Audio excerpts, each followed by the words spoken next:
Okay, thank you. So welcome everyone. So this is going to be our first meeting, our first optics meeting. And this is one of many events we're going to have this spring. I won't bore you with all the details of the program, but just mark that we will have a workshop on using PhET on February 11th, and then we will have a discussion of the Physics Education Research Conference on February 24th. Then there's a team up together and TYC meeting in March 11th. And I believe we have something else that we have planned, but it's not listed yet. We have something dealing with Phys-Sport a little bit later during the semester. And then we'll have also a session on assessment. I forgot the exact date, but those will come later. All right, so for this first meeting, what we thought about doing was to start with a bit of history and in a large sense. Okay, so going as far back as we want, but also very recently.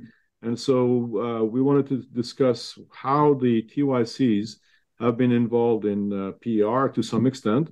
And we're not just, passive consumer of whatever PR has been producing. So there have been, even though it's a small group, the TYC community has been quite active in engaging with PR. And so this is what we wanted to highlight today. And so we've got 4 people invited for today.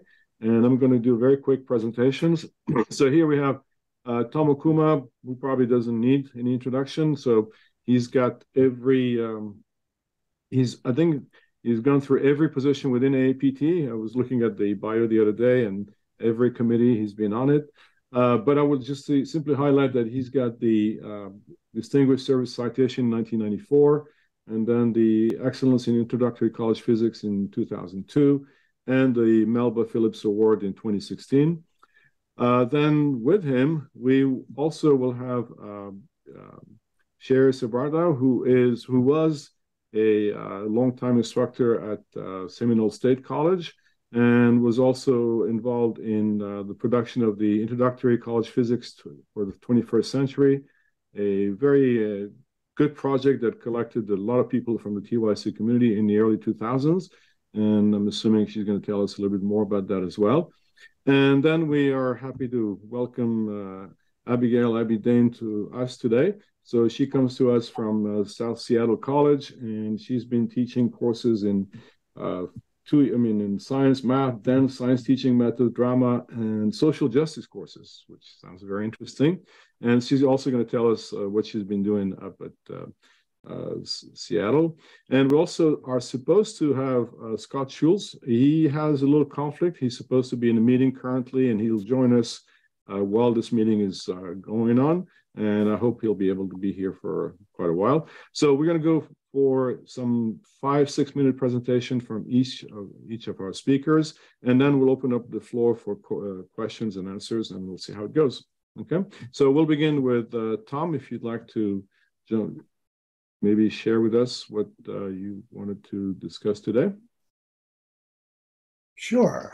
Actually, if you don't mind, I'm going to spend just a couple of minutes. Can you see my screen? Yes, we do. Oh, yes. So I wanted to talk briefly about Marv because he unfortunately could not come. And so I did some of the early contributions to PER from a 2-year college person. And so I just wanted to say a few words about Marv Nelson, who's, retired from Green River College, which is in Auburn, Washington. But I'm just going to list a few of his many contributions. By the way, he was the first physics instructor ever hired at Green River College, which opened in 1965 and started with physics in 1965. So Marv was there for 40 plus years before he retired. But here's some of the history. He worked with the Commission of College Physics, and this is you can go to this site and see some of the history of that college physics. And one of the things that they did was try to inform the physics community, and particularly AAPT, that there was a need to have that 2-year colleges existed and taught physics, and there was a need to include the 2-year college in the overall AAPT programs. So in 1970, they started the process of forming the physics committee, and so in 71, it was officially started, and Marv was one of the first members of the Committee on Physics at 2-year colleges. But his contribution, one of his major contributions to as a TYC faculty member was to Castle project. Can I jump in a little? Did you want to advance the slides or? I thought I did advance slides. So it should be showing this one. Does everybody see Castle? No, because I think you need to be in the presentation mode. I think you're not yet in the presentation mode, Tom. We see like not the presentation mode. We see the slide first. Yay! You just got into presentation mode and then out again. So it's like the little one more to the right. Yeah, that one. Yeah, go. That's the one I clicked on. Oh. And you're not seeing this? No, but you can skip then by just pressing downward. All right, so what we'll do is we'll do the small slide for it. Oh, yeah. All right, so can you see that? Yes. Oh, yeah, it's pretty big. Okay. Anyway. I'm sorry that I'm having computer problems. That's what happens when you get old. You can't do technology anymore. So anyway, the Castle project, I don't know how many of you know about the Castle project, but it started in the 70s. Mel Steinberg at Smith College used what he had gathered at that point about students' understanding of electricity and particularly electrical circuits, which wasn't very strong. And so they designed a series of activities and experiments along with the necessary equipment to better teach using the results of physics education research, electrical circuits in particular, or at least electricity based upon an electrical circuit approach, a DC circuit type approach, although there was some AC parts to it as well. And so Marv was one of the primary developers of the Castle project. And so Castle is still around today. And so this URL references, you could buy Castle kits from Pasco Scientific, but that was one of the major first curricular projects that was based upon physics education research that was available to teachers of introductory physics students. Marv, soon after he got to Green River College, started implementing an inquiry-based teaching strategies at that time it was known as Green River Community College. And he did that by doing two primary things. One was he set up a studio-style classroom instead of the typical lecture classroom that was used before. And he used the Arnold Ahrens principle that the idea before name, and if a student can apply a concept to 3 or 4 different situations, then they probably understand that situation.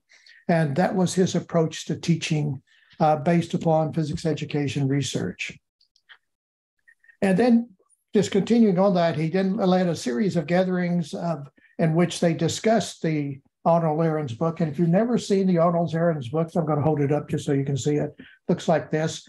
But he and Chuck Robertson, who was at Bellevue Community College at that time, led us, this is for the Seattle, Washington area, led a series of just discussions about how one teaches using the results of physics education research and primarily through an inquiry-based approach.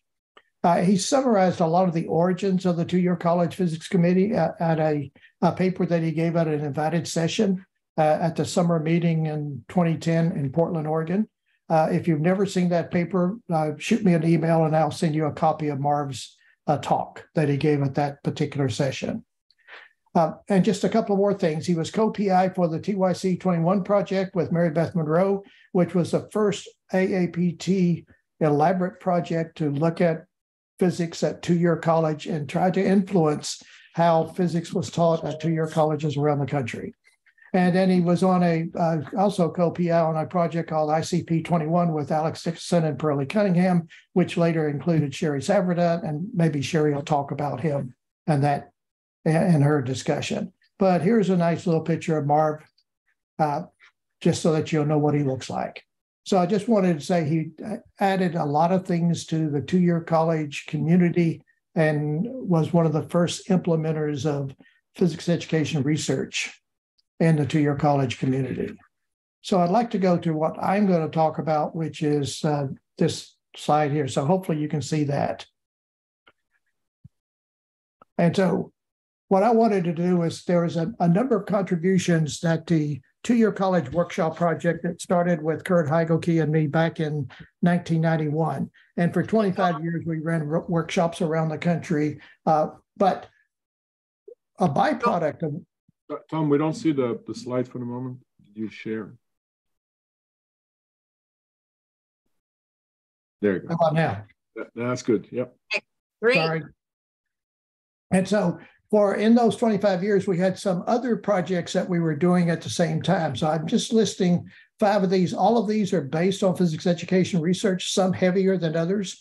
So the development of ranking tasks and tippers are inspired by physics education research and was based upon students' responses to the various tasks that we developed. The conceptual survey of electricity and magnetism, which is what I'm going to talk mostly about today. And then we developed a whole series of microcomputer-based laboratory activities. There were some computational physics activities, and there's a group of laboratories based upon student research that was developed as part of this project. But I'm going to primarily talk about number 2. So the conceptual survey of electricity and magnetism was a 7-year project that we started in 1994. And the principal investigators were Kurt and me, which were the two-year college people. And then we had 2 PER researchers helping us out who led a series of workshops for us on conceptual exercises, which was David Maloney at Indiana University, Purdue University in Fort Wayne, and Alan Van Huvelen, who was at that time at Ohio State University. So as Kurt and I worked through this project, they helped us in developing the conceptual survey of electricity and magnetism. So we spent 1994, were the first year of the project, just doing literature research and checking through what had been done at this point in time concerning electrical ideas and magnetism ideas.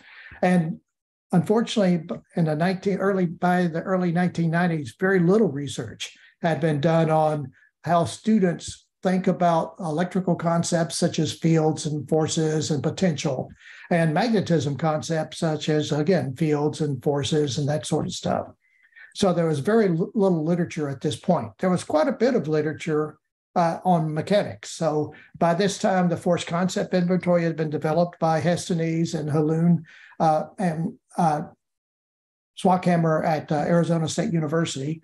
And Hestenes and Haloon had also developed the mechanics diagnostic test and the mechanics baseline test. And Thornton and Sokoloff were developing the force and motion conceptual evaluation. So all these are mechanics-based tests, but there was essentially nothing on E&M. So Kurt and I had this bright idea that, well, we can develop an E&M test. And so that's what we started. After that year of research, trying to find out what other people knew about students' understanding of electrical and magnetism concepts, we brought together a group of two-year college people to start developing the basic questions that would fit on to eventually the CSEM. And so this occurred at what we called a CEOCS follow-up, which was a working conference in which we spent 5 days at Lee College in Baytown developing the initial set of questions that we were going to ask on the electricity and magnetism portion. So we divided into 2 teams, an electricity team led by Kurt and David, and then on that was Marv Nelson, again, his name appears, Marie Plum, who was at Jamestown Community College in New York, and Mara West, who was at Kent State, the Stark campus in Ohio.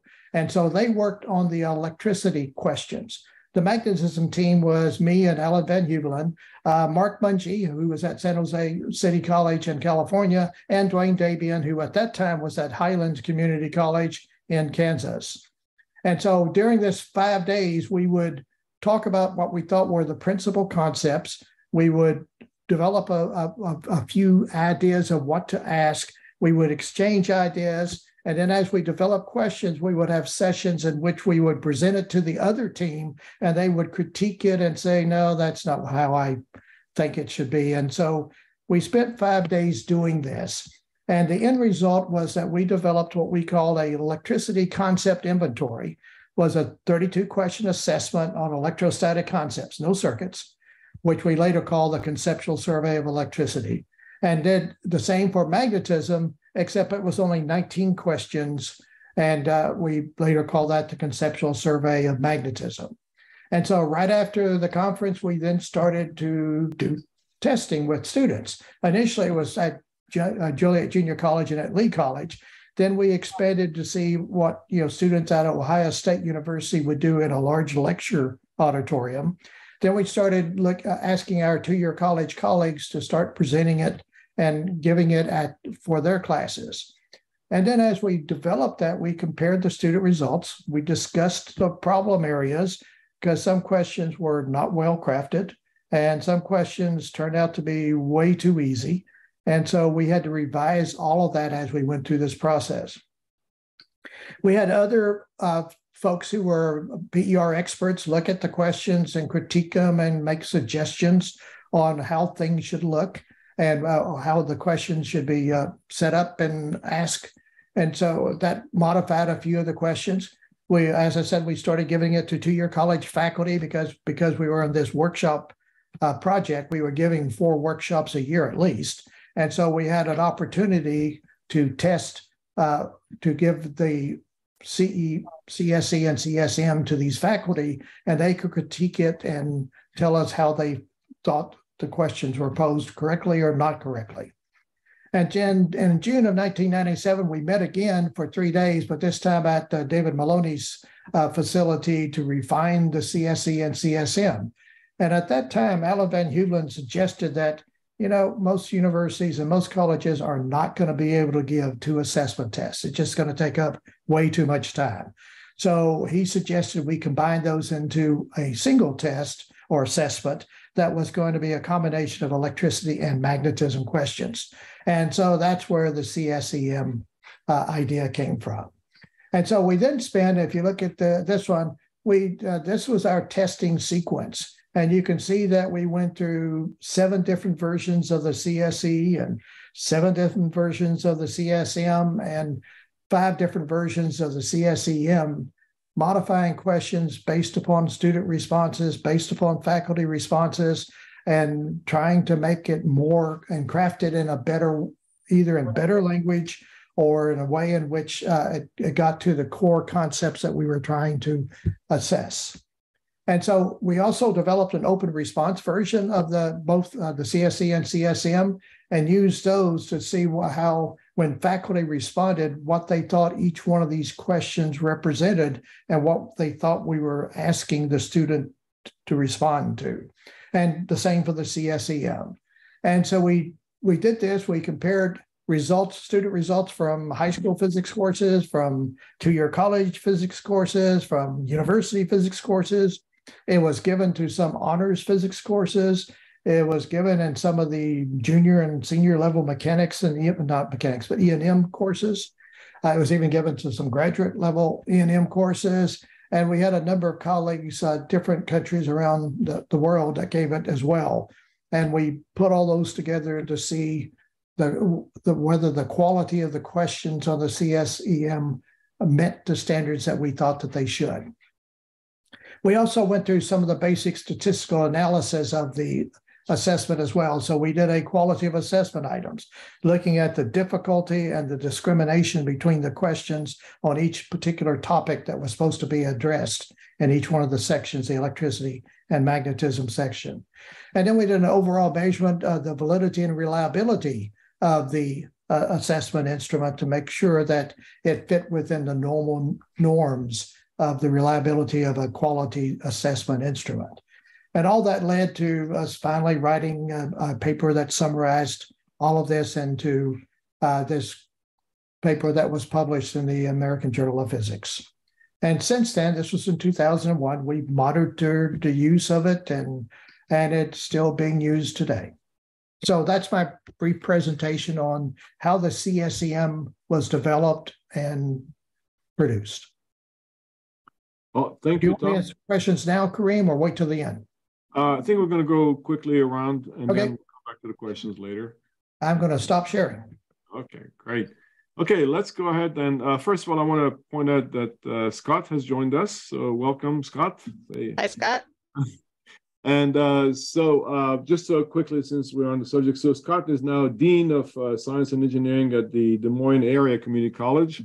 but he was instrumental in the development of the new faculty experience for TYCs. And so he was at Delta College before going to Des Moines Area College. So we'll hear him speak about that experience in a moment. Let's go ahead and Sherry, you want to go ahead and tell us a few things about what? Sure. Let me share my screen. There we go. And find the right one to share here. Let me go into slide. There we go. Go into slideshow, and there we go. All right. Are we seeing that? Yes, we are. Yes. Awesome. All right. So I'm going to talk about the ICP 21 project, Introductory College Physics in the 21st Century. Kareem had briefly mentioned this in his discussion of Marv. So I'm going to go through basically the history of it. I'll try to show a couple really just very, very brief examples from the curriculum and just give you the background of how this all came about. The program was conceived of by Alex Dickinson, Marv Nelson, and Pearlie Cunningham. The story that I was told about how this all happens is that the three of them were sitting around at a national meeting, sharing a little liquid refreshment and moaning about the fact that they weren't seeing any TYC work in the physics education curriculum development or PER community, and decided that, hey, they needed to do something about it. So they wrote up a proposal to NSF and were awarded a grant in 1995, which was then extended in 2001. Originally, the project had 9 modules. It was a modular curriculum developed really from the principles of technology curriculum that was developed in the 1970s. That was sort of Alex's framework for moving forward. He thought that was a great curriculum, but it needed modernization, so that was his start. In the second extension of the grant, they expanded that to 12 modules. And the idea was to recruit authors from the 2-year college community throughout the country. Right? And that is actually what they ended up doing. ICP 21 is a modular approach, as I mentioned. It's designed for the algebra, trig, or even technical courses. Why that focus? Well, because many of the curriculums that were being developed at the time were specifically for the calculus-based class, not the algebra, trig class, and more students at community colleges take the algebra-based class. So that was where that focus came from. The idea was to utilize activities and strategies that came from PER, and that it would be adaptable, both to the needs of the students and the institutions. And originally, they wanted to bring in as many real-world applications as they could. The idea was they were going to go to industry and businesses and find real world concrete examples that they could integrate in. And what ended up happening is they would go to these companies and they'd show them all these things where all this wonderful physics was, and they'd say, oh, well, you can't have the details. This is proprietary. So they ended up having to build a lot of the examples, but sometimes they're a little contrived, but otherwise, they really tried to focus on the real world applications. Where might this be important? All right. So that was the whole background of how they did it. These are the modules that were developed. Each module had one or more different authors. And then later they brought in an editor, which ended up being me, to try to give them as much as possible a similar voice. And to a large extent, they do. There are some differences between the modules. It's really hard when you've got a lot of different authors to try to create a common voice from their work without losing the uniqueness of each module. And I know that this is really small and you're having trouble, probably aren't able to read it, but I want to show you this just to show you the scope of what this project involved and how many people it brought together from the two-year college community. And I think that is one of the really wonderful things about the project. There were 17 distinct authors for those 12 modules. There's the second page of it. Some modules had 2 authors, almost exclusively two-year college faculty. There were a few people who were high school faculty who taught as adjuncts at community college. There were a couple of people from the 4-year college community who had strong ties to two-year colleges. But overwhelmingly, the authors were all two-year college faculty. And then the really amazing thing, 53 different, let me say, yep, check my notes, 53 different contributors, field testers, consultants, workshop participants. When the workshop participants were in large part a lot of the testing as well, because we would bring in two-year college faculty and have them check out and give us feedback. What did they think about these? And, you know, tie into the things that Tom did, some of these workshops took place through the two-year college physics workshop project. So I just really brought a lot of people together. The emphasis in the modules was on hands-on learning. They were actively engaged in the learning process. Most class time was in hands-on activities, so it was a studio-style approach to learning. The level of mathematics could be taken down to just algebra or brought up to algebra trig. Likewise, the adaptability was in the activities. Almost every activity had multiple versions so that you could adapt the activity to the type of equipment that you had available at your institution and still reach the same educational goal. All right. It was based on a learning cycle. The learning cycle was, as we see here, they start with an introduction. Why the heck are we learning this?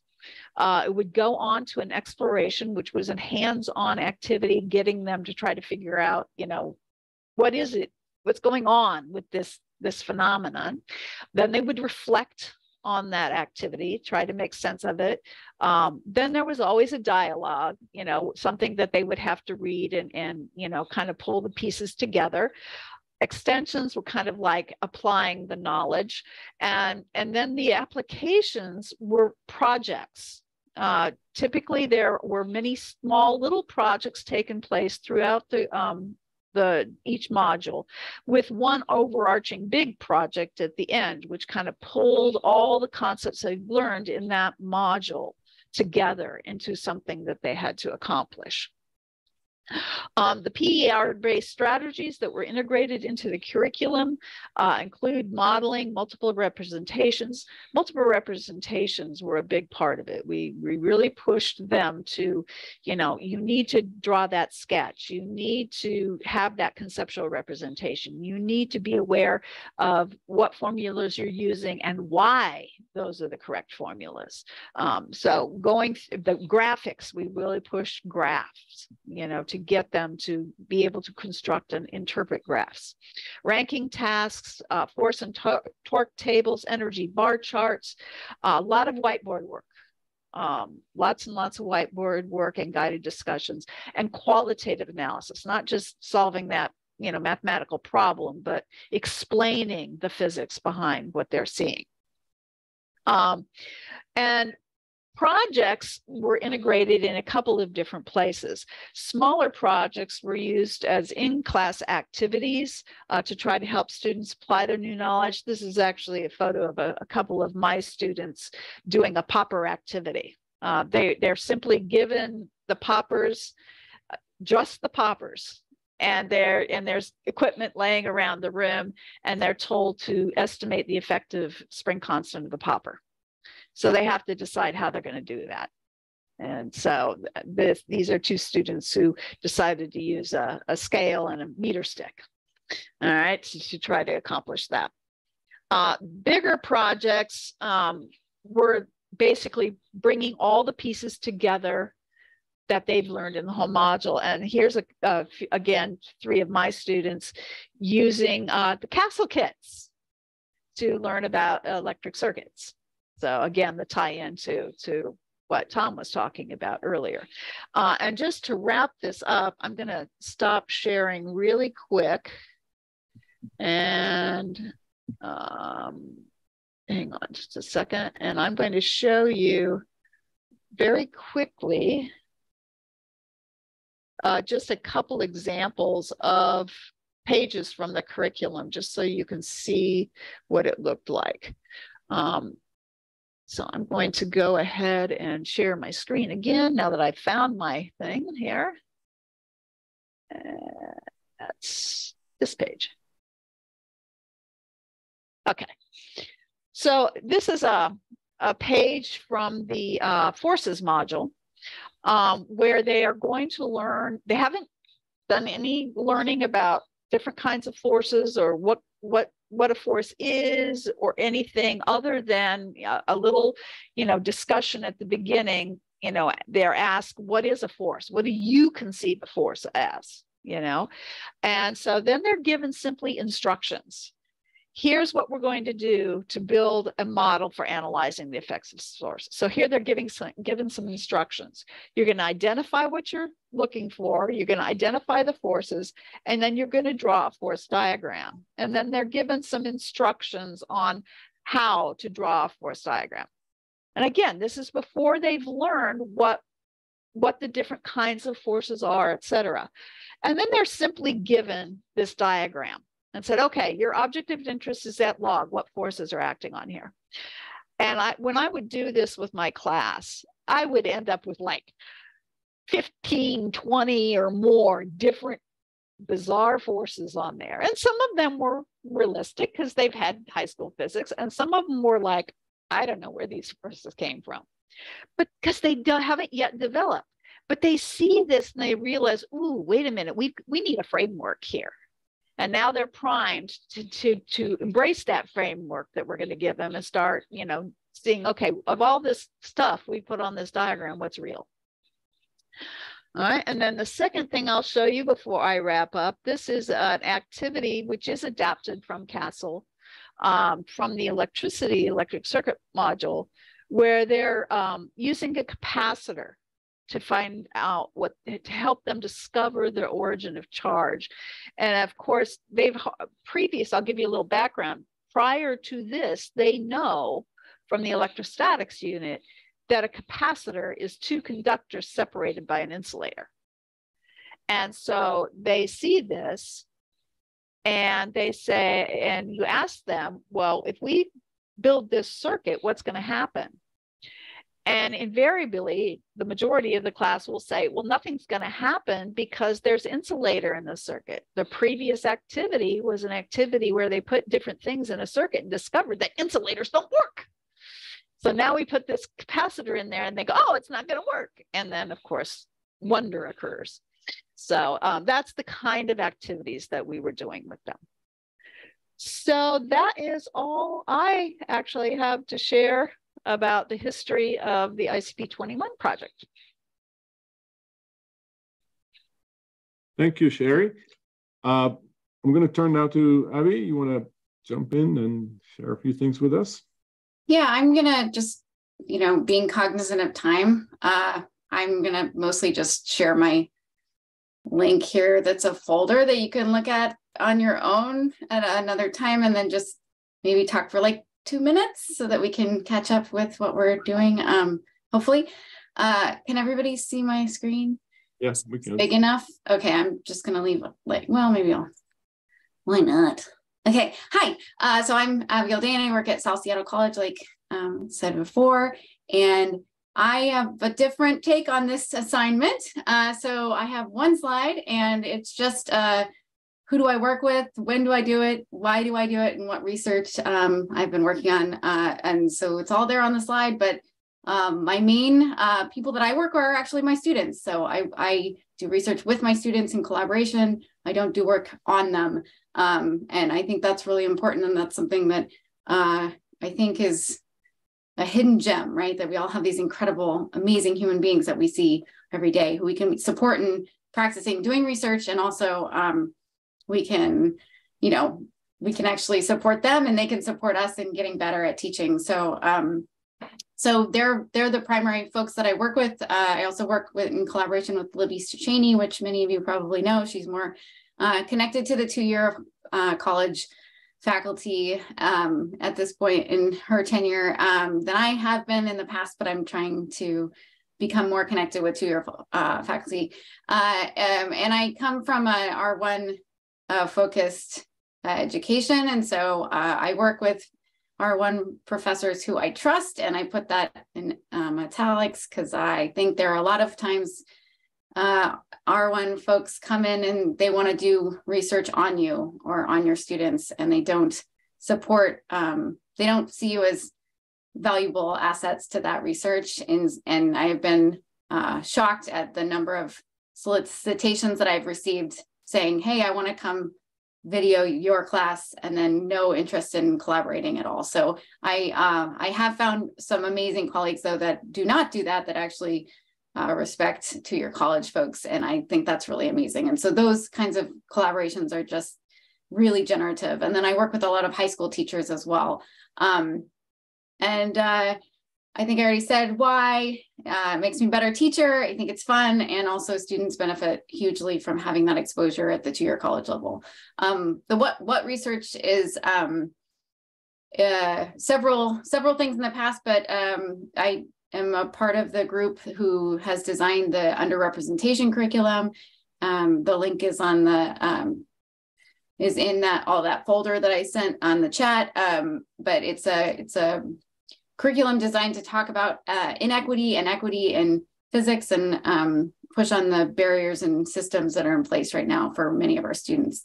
And I also am newly sort of looking into thinking more carefully about teaching explicitly about climate change in introductory calc-based physics classes, and also femininity in STEM or lack of thereof. So those are sort of my big curricular design focuses right now.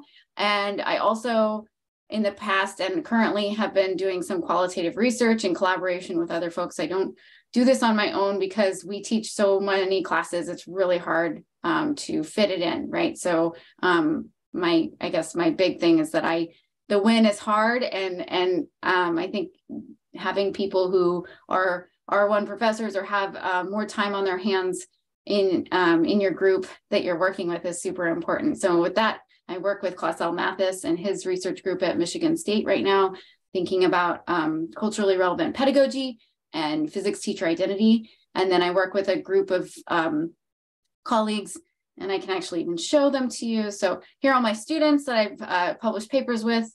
And these are all, with the exception of one, these are all 2-year college folks who have now graduated or are graduating soon from 4 years. So it's pretty exciting. And then here are the underrepresentation editors. Some of you might know Andrew Morrison. He teaches at Joliet Junior College. And then here, so Clausel Mathis right there in the middle. He does a lot of the work on culturally relevant pedagogy. And so I've been really focusing on that recently. And then last but not least, there's a group of high school, 2-year college and 4-year folks who we all work together to think about decolonizing physics and what that means. So that's sort of all the different focuses that I have. I'm going to skip a bunch of slides, get ready. And that is my main summary. Yay. Oh, thank you. Wow, lots of very interesting topics there and very current things. So I'm sure we're going to go back to those things in the questions. So I'm going to jump real quick to Scott. So Scott, do you want to share something, or do you want to just talk to the audience here? Or yeah, I'm just going to talk. I thought this was a panel discussion, so I did not prepare a series of slides. So we have overachievers here. They have all slides and stuff like that. Yep. So I guess I'm going to talk a little bit about wanting to encourage you. So we've heard a number of pretty deep PER things that have gone on in the 2-year college committee. And back in 1990, as I was searching out grad schools, I was looking to go into PER, and there was only about a dozen back then. And physics really did lead the way compared to the other STEM disciplines, and having that having an education research program inside the departments. And so I do have that background. But when I got to my first year at Delta College as a physics professor, I had been there 2 months, and one of the other physics professors said, hey, we've got a state meeting coming up for the Michigan AAPT section, and you're giving a presentation. And I think that's really important, that you guys are all physics professors. It means you're part of a profession. And as professors, you're to contribute to that profession, and you have a lot to offer. Even if you're not doing the level of PER that Tom talked about with his program, or Sherry talked about with ICP 21, you're experts at teaching, and you've created things, you're doing assessment, and you have things to share with the community. And that's really essential, because for a long time, the two-year college committee or community wasn't sharing. And so the National Science Foundation has gone out of their way to try to help us. And, you know, the AAPT leadership has also really supported our community. I know we don't always have the support from, as mentioned, from some of the professors at R1 universities. It's hit and miss there. But we have a lot to contribute. So my contribution and the team that I worked with is that a lot of the early work inside NSF was to support through grants the development of many different research-based instructional strategies. So ICP 21 was one example that was created in the two-year college community. Spiral Physics by Paul D'Alessandros from Monroe Community College is another example of curriculum that was created inside the TYC community. But a lot of what we've also done has been borrowing from great research-based instructional strategies that were developed at four-year universities. And so those have been well established, and we know how superior they are to standard lecturing type approach to teaching. And so I created with my team, the new faculty training experience was what it was originally called, and then the new faculty experience. And we looked at how we can best support instructors gaining the implementation of research-based instructional strategies and actually sticking with it. So the uptake of research-based instructional strategies is well documented that it's been really slow. We've known for now several decades how superior this is, and yet we are still only starting to cross the 50% threshold of faculty using these things.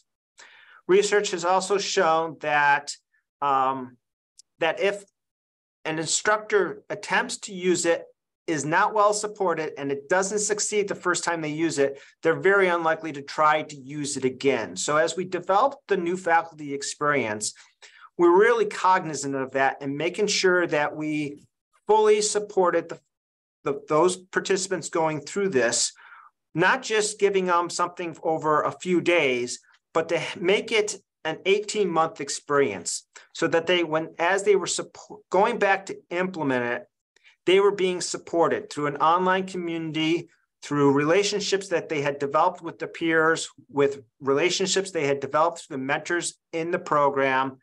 And it was really turned out to be really successful, that the implementation, the number of faculty that implemented research-based instructional strategies and stuck with it was far superior to what most other programs out there were seeing.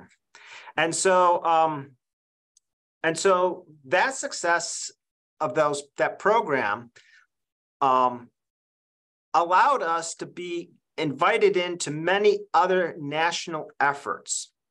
And so if I hadn't started off by being dragged by one of my colleagues to give that first presentation a few months in, and then continued to do that, and then had the support of of, you know, Tom Okuma and others that had gone before me that kind of laid the groundwork, I wouldn't have had those opportunities. And without that, the two-year college community would have been left out of a number of things that I was able to participate in. So the brainchild behind this was actually another thing that Tom was involved in, and that was the Spin Up TYC Best Practices study that he did. So that was led by Mary Beth Monroe, Tom Okuma, and Warren Hine. And through that, we had a conference at the end of that, and that was, what are we going to do with it next? You know, we've done this study, we've looked at and documented some best practices, but it's just a book and it's just going to sit on somebody's shelf unless we think about what there is to do next. And there was a list of things that came out of that we should do. One of them was to develop a new faculty experience. And so, and what we need is champions. And so, you know, I was willing to put my name next to that, and I didn't think that I was going to need to lead it, but thankfully others prodded me along and said, you can lead it, but we'll support you. And we got that done. But there were other things on that list. Most of the other things on that list never got accomplished. And so what I'm here to do is really to encourage you to step forward. So, you know, I see Chris in the middle of my screen. And Chris, thank you so much, because you stepped forward now and you've created this new optic community, and you're pushing forward. And so thank you for that step of courage. And I just want to encourage the rest of you that you never know where it's going to lead you. So, so please be willing to step forward. You have things to offer. And so that's where I'm going to actually end, is right there. Is I'm hoping that this is supposed to be a note of encouragement that you have things to offer, and please step forward. Well, thank you, Scott. A very great segue for actually optics, because now the whole point of optics is to move on forward from what you guys have done in the past. And so I think we've made the connection right there. So what I'd like to do maybe now is maybe take some questions. Anybody has any questions for any of the participants here or presenters? Anything you want to quickly ask? Details about what's going on in their classroom, or how they're implementing whatever they're doing, or anybody have anything to ask? Yeah, I had a question for Abby. Yeah, thanks for your presentation. It was short, but to the point. I just was fascinated with climate change and energy curriculum. I think I've seen you at AAPT meetings presenting some stuff, but I felt like that could have some mileage in my mechanics calculus-based class. So would you share a little bit about that? Yeah, I actually worked with a couple of high school teachers thinking about how they integrate energy and climate change. And we have a paper coming out about our curriculum. So actually, Christine, I'm totally going to call you out. Christine Washburn actually presented at AAPT this amazing presentation this summer about some of the equity work that she's put into her classroom. And I've been pushing her to write a paper about it, because, you know, the physics teacher is a great way to get those resources out and share them, because she's done some amazing stuff. So on that vein, there's a whole slew of climate change related papers coming out this fall, I think, about how to teach about climate change in the physics teacher, a special edition. So we actually just got accepted last week for the work that we're going to share in that. But the short synopsis is that we teach about kinetic energy and gravitational energy, right? And like,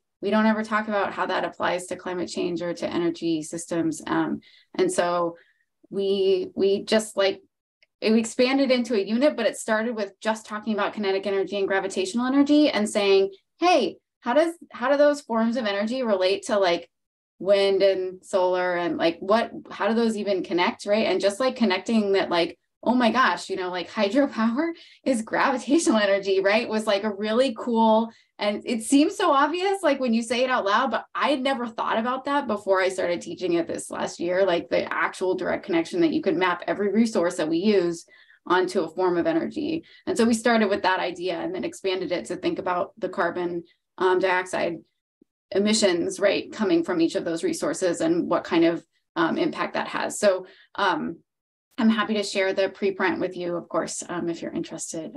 But yeah, thanks for asking. Thanks. Michael, you had your hand raised. Yes, this is not just for the panel, but for everybody. If you could discuss incorporating computation as part of PER research in the 2-year curriculum. Well, I know for a fact that Tom has done quite a bit of work in that area. There was a workshop at Portland just about that. Do you want to say a word about that, Tom? Or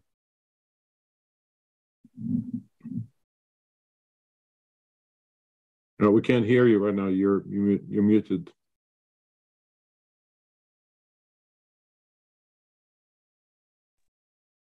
There you go. So, Michael, as you know, most of the efforts that we've done so far have been with Web v. Python. But as you know, there are many other programs and languages that would maybe better fit some of the things that need to be done. But we welcome ideas about doing workshops that would help people implement computational ideas within their existing introductory physics sequence. So if you have ideas along those lines, please contact me because we'd love to see it. I want to jump in and say that last night I was looking at, there's a new edition of the AJP, the American Journal of Physics, has a resource letters on computation in physics. I was looking at it. It's quite extensive, lots of interesting things in there. And I think we should, in fact, I'm going to make it a highlight of maybe the next newsletter. So I'm going to bring that up for discussion. Anybody else? Question? Maybe I can ask a question. So got a special interest in that word, decolonize physics, because I come from a former colony in a way. I mean, Algeria, when I was born, it was not independent yet. So we became independent. I was 3 years old. So what exactly does that entail when you say that? I'm just curious. Yeah, so that is the question that we're wrestling with, actually. And we've been meeting for over 2 years now, once a month on Sunday mornings. It's a group of really dedicated instructors trying to think about what it means to decolonize. Is it even possible to decolonize physics, right? We come from such a Eurocentric view of teaching and learning about physics. So we're trying to think about, all of the different aspects of teaching, right? Like what historical context are we bringing in about what we're teaching, and how are we approaching connecting the ideas of physics to our students' lives, who are our students in our classroom, and also, so we sort of, our way of thinking about it right now is critically analyzing the knowledge that we're actually bringing into the classroom. Critically thinking about what kinds of history pieces we're sharing and what we're leaving out, and then critically thinking about the relevance of our pedagogy to the students that we have in our classroom. So those are the 3 prongs. But yes, the big question is, is it possible to decouple or decolonize the way that we teach now and the expectations of what we want our students to set up for success when they transfer into a higher ed and get into when we want them to major in physics, right? And how do we at the same time push on the barriers and the restraints and structures that are prohibiting a lot of my students at South Seattle from getting into that space. Okay. Any other question? I have a question for Tom and a question for Abby. For Tom, once CSEM was put together, you said it was a 7-year development period. how much of this 7 years was actually dedicated to test driving CSEM through different institutions and letting people practice with it? Once it was put together in the format, closer to the final format, how much time was that dedicated just to testing and getting people feedback? And my question for Abby is, Abby, you work with then 2-year college students. So they're going away every 2 years. So these are students that normally are there with you also for a short amount of time, right? So right when they come in, maybe it's their first year with them, you approach them. Are we going to, would you like to work with me? I have this question. How can we improve equality? How we can improve diversity in this classroom? You approach them with some ideas. You mention in class and you tell them, hey, if you're interested in working with me, how do you actually do that? And how long does this link, this connection with those students last? Just the technicality. Thank you. Tom. Well, I can answer mine really quickly. We spent 6 of the 7 years testing. I know, Tom, but that was because it was just electricity and just magnetism. But like when you put it in one format, it was already pretty good that you didn't need to do any additional. It would have been nice if it was pretty good and we wouldn't have had to do a lot of additional testing, but we spent almost 4 years after the CSEM was put together testing it as well. And so, in fact, we spent more time testing after 1997, testing the CSEM than we did the CSE and CSM, because on the CSM, there's 32 questions. 20 of those actually come from the CSE, and 12 of those actually come from the CSM. So by testing mostly on the CSEM, we were also testing at least the majority part of the CSE and CSM. Okay. So we spent 4 additional years doing testing on the CSEM. Thank you, Tom. I also want to say thank you, Tom, because I use that survey and it's awesome. So I appreciate it. Trying to answer quickly, it totally varies on the student. So usually I only have a student for a year, right? And then they transfer. But a lot of times if they're doing great work, we can get a lot done in a short amount of time, and then we work towards a paper. And then a lot of them will work with me when they transfer because they still don't have a strong group there. And so they're still, they're still really connected with the community itself.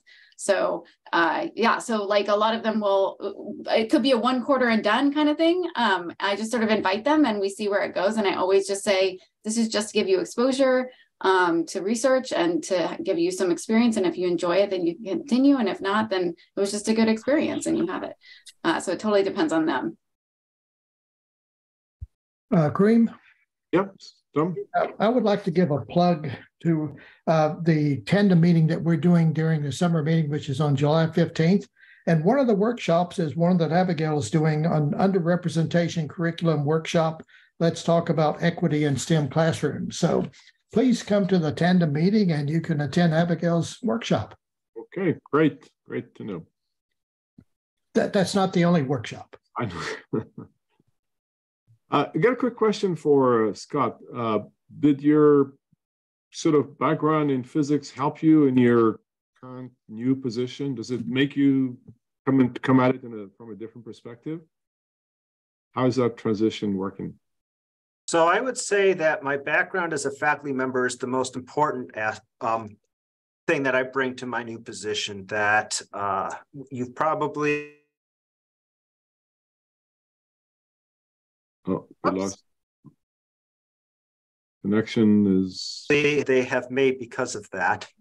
And so the fact that I had been in the class for almost 2 is probably the biggest thing that I brought to my position. As far as the physics background, I think that the subject wasn't as important as being involved in the national community.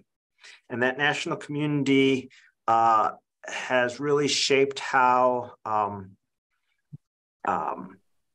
want my faculty to participate. It has shaped how when I have money, how I have redesigned classrooms to promote peer instruction and active engagement strategies and stuff. So those are things that I think have really impacted my ability to serve as an executive dean. Yeah. All right. Thanks. Farzan, I see you have your hands up. Yeah, quick question.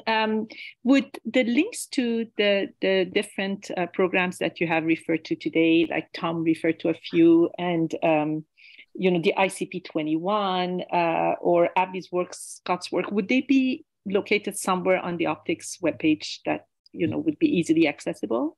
We should be able to make that possible. I mean, all it takes is copy paste into a page and make that accessible. So I'll handle that. I'll make sure that's put somewhere. And also, I would like to draw your attention to the chat. There is a link that Chris has posted about the feedback form, because we are closing on at 4 p.m. here, so we don't want to abuse your patience and last longer.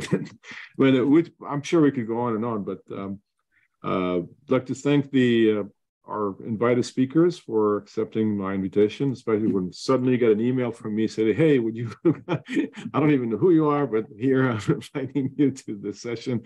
It was great to meet everyone. And anybody else wants to add something or find last question about this? So make sure that you take the link and see if we can get some feedback on this session. To me, it looks like a great success. We've been a lot of new faces, familiar faces. I was just going to say one thing, Karim, that Scott looks really distinguished in this new job. Maybe that's what it takes. Become a dean of something and suddenly. All right. So it's past 4 p.m. So I think we can consider that the meeting has come to an end, and I'm going to stick around here, but thank you again for joining us, and look forward to the next meeting, and keep an eye on the announcements on the optics webpage, and we have a few more things coming up. Okay, thank you.